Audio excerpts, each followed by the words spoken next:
Thank you, Carl, for to be here in Action Camp 25. I have some question for you. When did you first realize your life was going to be all about action? And was there a moment when you took, yes, this is my word? Yeah, thank you very much. I'd love to be here, and thank you for the invitation and that I can get to know your community and be with your team. It's awesome, and I think you raised something really fantastic here for the stunt people in Italy and also international, and thank you for the invitation. To answer your question, when did I realize my life would be about action? I think there were two moments. The first one was I was not really realizing it, but when I was a young boy, like 5, 6, 7, 8, 9, 10, I started to do things like today we would say parkour. I climbed every tree, every wall. You know, we lived close to big rocks at the River Rhine, and I climbed there without any rope or something. So that built my strong head, I think. And then I realized I have joy in it, doing like dangerous things or physical things. And also I realized I can do it better than my friends. What was a really small circle, like 5 or 6 boys, right? But then it get on and on and on, and I watched like action movies and analyzed them, just play and pause and play and pause and just looking at the stuff.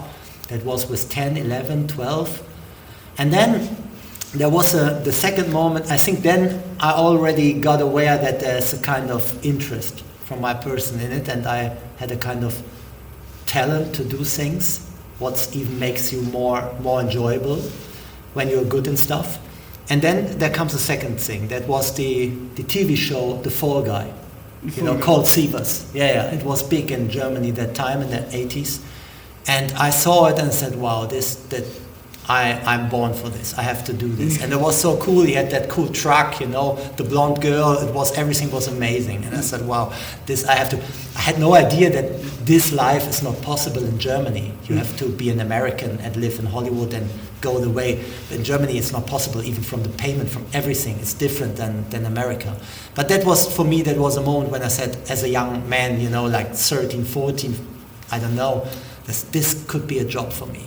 And then, that was also the first time when I told it to my friends. Of course, they were like joking about it, but now they're not joking anymore. And I mean, in a positive way, they did jokes, right? But nobody really believed in that. But I continued, and since I'm 19, I'm doing it as a professional until now. Never done something else. Thank you, Carl, for your answer. I have a second question for you, and is about the philosophy of stunt. The people often think stunt are just about adrenaline, but there is so much discipline and vision behind them. What's your personal philosophy when you are planning a big action moment? That's a good question. I think my approach to it has changed over the years, because when I worked very early as a coordinator already, but I didn't want it to, right? I didn't want to perform the stunts all by myself. So I found out that I can coordinate and do stunts in the same time and plan my own stunts. What is, I think, a great thing. But nowadays, when I look back, and I must say today, I would say make it as safe as possible, because there's no win when you can't go home after a stunt, when the helicopter comes and flies you to hospital, so nobody has won anything, sure. Right? So make it as safe as possible, but also as spectacular as possible. I know it sounds controversial, yes. But there can be it can work together. It's just about the testing, about choosing the right people. As a coordinator, I have to do my homework. I have to prep everything very perfectly for my performers and take care of them, because they are not also my performers, they are my friends, they are like colleagues, and I respect what they do and they respect my work. So we have a kind of same path and same goal. That means doing very cool stuff, but also going home in the evening. And I think this is my approach to, how I approach a big scene or something like that. I mean, in the end, we are all judged by what is on screen. so it has to be perfect, right? But also, I mean, it's lifetime. The way we get there, you know, the training, the testing, the preparation, it's all what we do together as a team then, and it's also very worshipable. It's maybe not in the end on screen, it's not judged, but the older I get, the more I get aware of that there's a lot more than in the end what you can see. But it's a tough world, the stunt industry and also the movie industry, so in the end, the outcome has to be good. But I think let's make it as professional and as safe as we can. Thank you for your answer. It's a very big point of view. I have another question. For you, what is the price of stunt? Because every stunt performer pays a price, physically and mentally. What's the biggest sacrifice you have made? And one you still make again in heartbeat?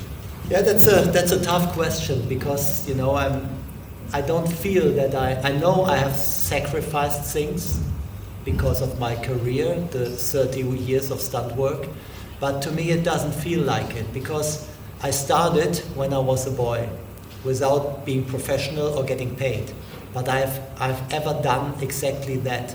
So I got older and getting a professional, but I never stopped playing, just the toys got bigger. So being between 20 and 50 in the stunt industry, filming every weekend, you know, when my guys, my friends go out for partying, meeting other people, going on holiday in summer. Summer is the main shooting season, so I was shooting all the time, like 30 years. And if I would call it a sacrifice, I've given my youth and growing up and having fun in life. I had different kind of fun, and I always wanted it because it was my dream since I was a child without knowing it. And I started training without knowing for what, because I just liked it, to jump around and climb every wall and tree. And so it never felt like a sacrifice that I've given my life, like between 20 and 50, what is, I think, a major part of your getting older, having sport, having fun, social activities. My social activities were the set for like decades. And if you call it a sacrifice, then I think it's that. But I've dedicated my life to it, and that's, to me, it doesn't feel like it. I don't talk about any accidents or so. I mean, some people work in an office and with 50 they cannot walk anymore. I have done like thousands of stunts, and I'm here, just sitting here, fit, can think clear, and it's not a sacrifice for you. No, it's not. It's a pleasure. Yeah, some think it's more pleasure, some not, because there were a lot of really tough moments. But I've never regretted anything or something. It was, to me, it was just fulfilling my passion and what I was made for, just following the flow. Thank you, Carl, for being here and for sharing your point of view about the stunt world. Thank you. Thank you very much for having me here. It was a great time, and I would like to be again here, meet your team again, and be part of the ActionCon. Thank you very much.